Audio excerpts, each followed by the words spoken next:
Hello, it is Wednesday, August 20th, and I'm leaving the monthly meeting of the Crown Hill Cemetery that's always held the third Wednesday.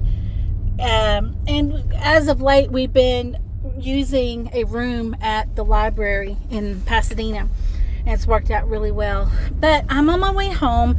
On my way home, I need to stop and meet my niece at her brother's auto shop.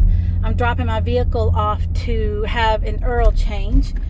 And then tomorrow after work, my bestie will take me to go pick it up when it's done. But as I was leaving the library, I thought to myself, it's been a long time since I told a story or had a, story time.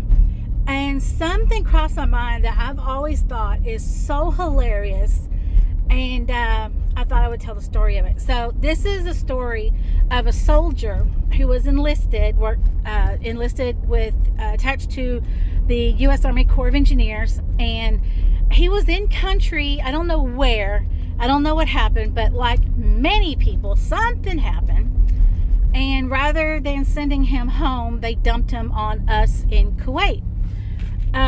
I don't know why they had such an issue with removing people. Instead of removing people, they would just move them. And then even though a lot of times these people were in trouble, they were being removed because of something that happened. Oh boy, those are some stories. But for whatever reason, even though they're being moved, for a negative reason, they would send them to us in Kuwait and say, you need to go down there and straighten them up. You're in charge. Go down there and get that operation, blah, blah, blah. And so they would come down there thinking they were in charge and, throw themselves their weight around until Ziad would say, my love, they tell this to everybody. So whatever. But anyway, this guy was Puerto Rican. He was not very statuesque, let's say. He was a very mid-sized young man.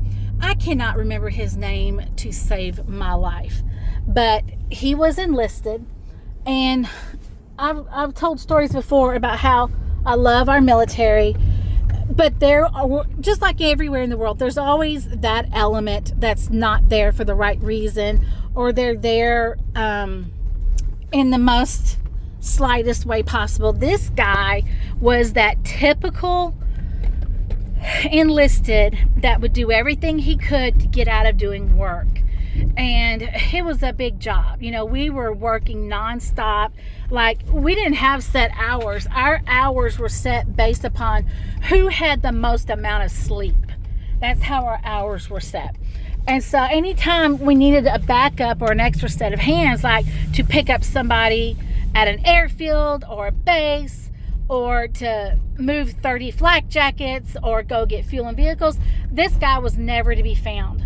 And we learned that his trick is to say he was at chapel.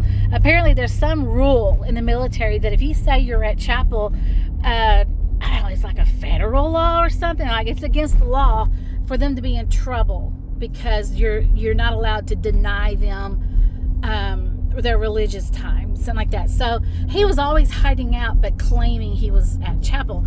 Anyway, this guy had a nickname, and the nickname was the basis of the whole story. I cannot remember his real name, because his nickname, not to his face but behind his back, his nickname was Pockets. They called him Pockets, and this is the reason why. At that time, I don't know, it could have been 2006, maybe 2004, I don't know. It was they called it DCU, the desert camouflage. It was like tan with brown splotches on it. And the blouse had 2 pockets on top, 2 pockets on bottom on the front. And they had a flap, or like a placket that would fold down over the pocket and button.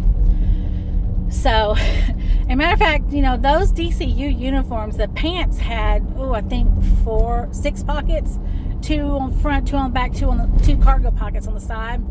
I learned that people could get 12 bottles of Gatorade out of the DFAC using those pockets. Anyway, This guy was so short that the military had to alter his uniforms to fit him.